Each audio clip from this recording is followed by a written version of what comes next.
Hey guys, it's Stacy. Welcome to my channel, Stace Reads a Bit. I'm here with my June TBR.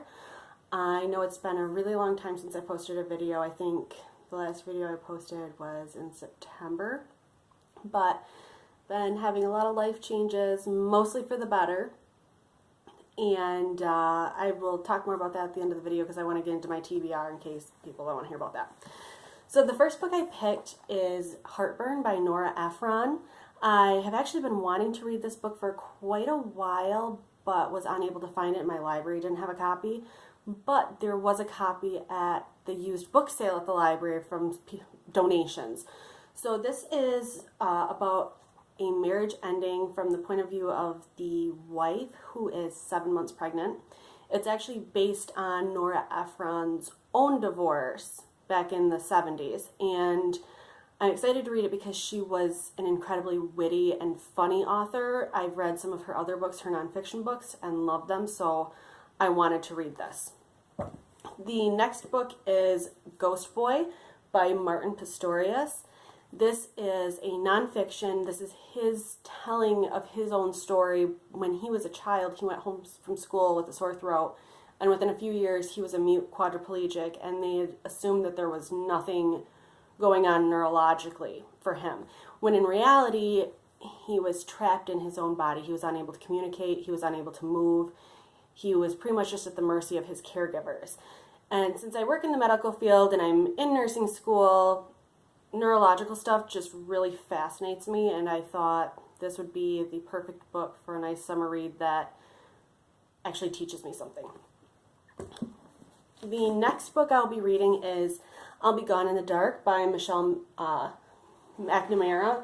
I'm never going to get that name right. Michelle McNamara. So this has been going around BookTube like crazy, and I think it's especially since I think it was last month they actually discovered who the Golden State Killer was.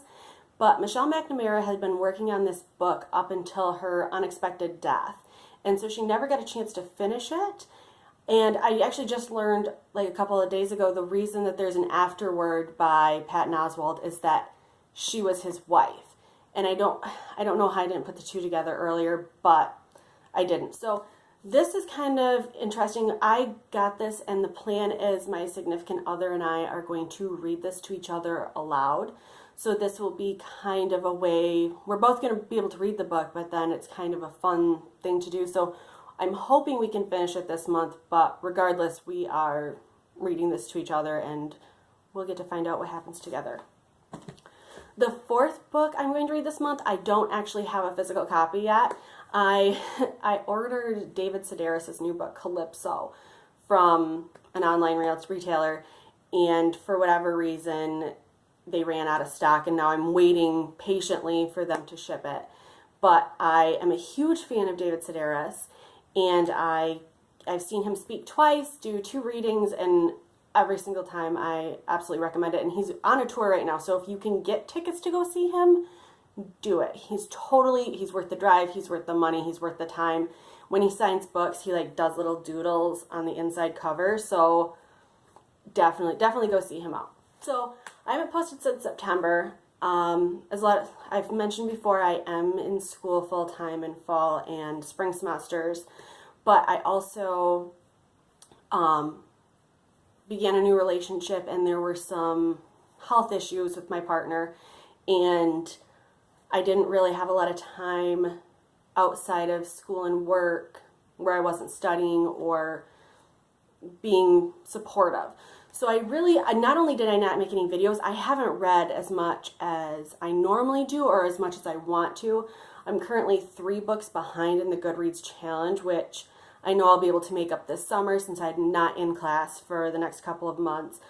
But I was on vacation a couple weeks ago because I went on vacation as soon as the semester ended, and I'm sitting there like in my Airbnb, and I'm like, why haven't I made any videos? Like, I was enjoying making them. They kind of helped me stay motivated. I felt like I was participating in the BookTube community. And so I decided when I got home, after I moved, as soon as I got home, I thought, as soon as I moved into the house and I'm mostly unpacked, I'm gonna start making more of these videos because I think they keep me on track more than me just making personal goals and not telling anybody about them. So I'm back. And I'm going to stay back, and even if during the school semester I have to cut my videos back, or maybe I can't read 4 or 5 books in the month, I'm still going to really make an attempt to stay active, because I think it helps me. I get 90% of my book recommendations from BookTube, just because I like seeing what everybody else is reading and what they're thinking of it. So thank you for watching, and I will see you again soon. Bye.